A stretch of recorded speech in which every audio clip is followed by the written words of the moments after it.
Hello everyone, this is Afternoon Live. I'm Carrie Gracie. The Transport Secretary Grant Schapps has admitted the HS2 rail project could be scrapped after he announced an independent review into its future. The study will look at the costs and benefits of the line connecting London to the Midlands and Northern England. More than £7 billion has already been spent on it. The government says it'll make a final decision by the end of the year. Our transport correspondent Tom Burridge has the details. High Speed 2 is Britain's biggest construction project in living memory. You can see here how work on a main hub of the railway in West London is well underway. In fact, they've already spent more than £7 billion of the taxpayers' money.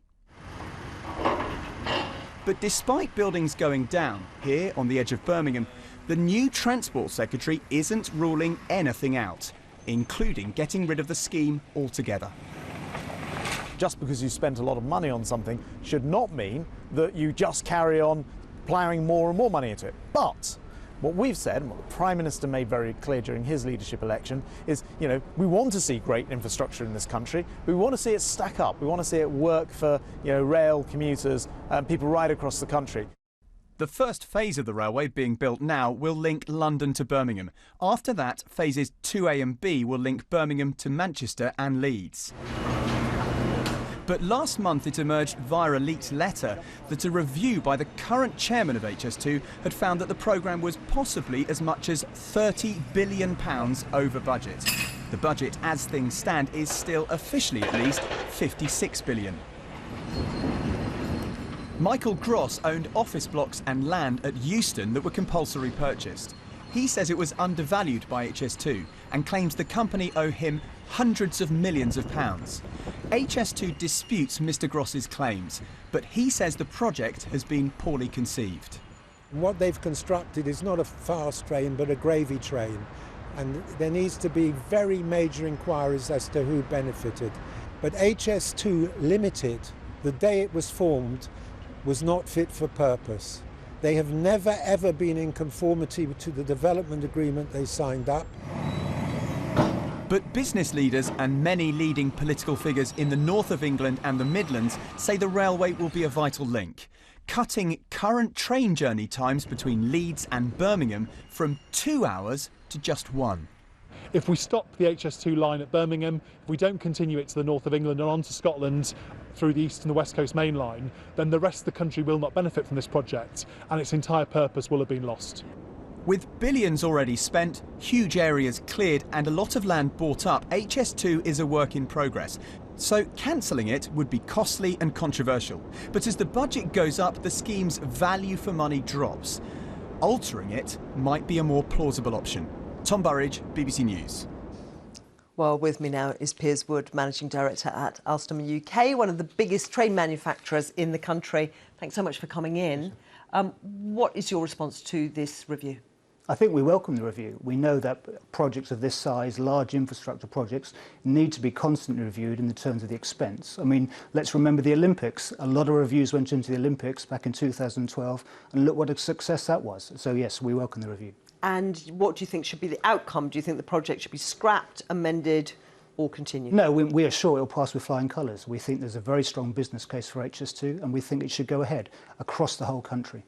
Even despite this enormous inflation of the costs? We know the costs need to be looked at, it needs to be value for money, but we are sure it will pass with flying colours. What about the suggestion that some of the plans should be altered, that the train should go a bit slower, or that the terminus should be changed in order to bring the cost overrun down? I think those are opportunities that we can look at, but again, we think the whole opportunity, the whole project should go ahead as an entirety.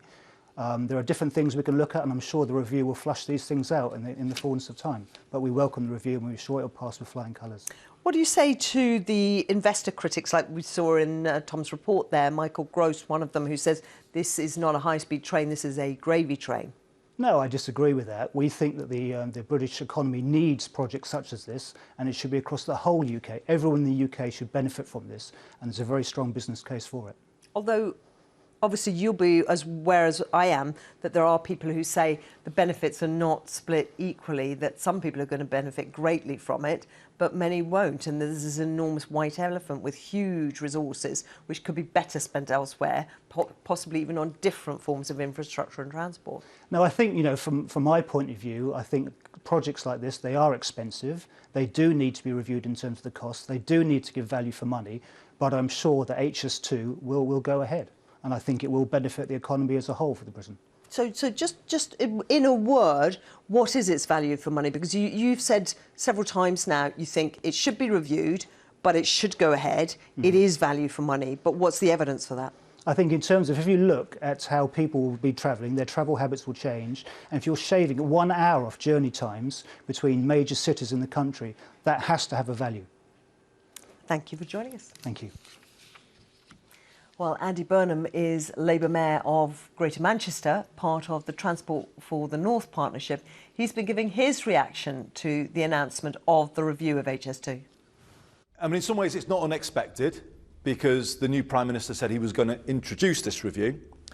And yet we've got to build the right railway, but in a way that the country can afford. So it's a legitimate thing to take another look at it. And I'm not opposed to that. But it worries me that there are 2 elected representatives from the West Midlands on the review, none from the North. And, I just ask the question of the government, where is the commitment to building the railway that the North of England needs? We've been waiting 5 years or more to see it, and this review could further set that back. It's vital that the North of England has a modern railway that takes people north-south and east-west. It's not either or, it's both. And if people go to France or Germany, they will see what a modern 21st century railway looks like. The reason why trains got into such difficulty here last year is because trains are going across the north on Victorian infrastructure, and it cannot cope anymore. We've got to start planning for the long term in this country. We've got to build a railway that gets people off the motorways onto trains, that is more environmentally sustainable. And that's why, in my view, if there are changes, I'm not opposed to it, but both HS2, Northern Powerhouse Rail, investment in the North's transport infrastructure has got to go ahead. I'm not against the government taking a look at the costs and seeing whether or not savings can be made. But I say this to them very clearly, and I make this warning. If this railway stops at Birmingham, then quite frankly, that will be criminal, because essentially it will entrench the north-south divide for decades, if not centuries, to come. We were promised by this government a northern powerhouse, and it's up to them now to show that those words have meaning. Otherwise, in a period when trust in politics is so low, it will be destroyed altogether here in the north of England. Andy Burnham. Well, we can cross now to our Westminster studio and speak to Conservative MP Bob Seeley. Do you think there's a question of trust here, or a question about what ultimately is going to happen to the Northern Powerhouse under this review? I think there is a question of trust, because taxpayers' money needs to be spent wisely, and anyone who thinks the HS2 as it currently stands is good value for money, as one of your people did, needs to take a basic numeracy test. This thing started off by being costed at 33.4 billion, then it went up to 42 billion, then 50 billion, then about 65 billion. At the current estimates, it's probably about 85 to 86 billion.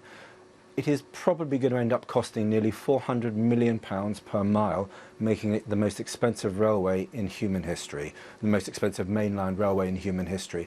That is not, by anyone's assessment, good value for money. So are you in the camp that thinks it needs to be altered, or the camp that thinks it should be scrapped? I personally would scrap. I think Andy Burnham is absolutely right on one thing. If it stops at Birmingham, it'll be a scandal.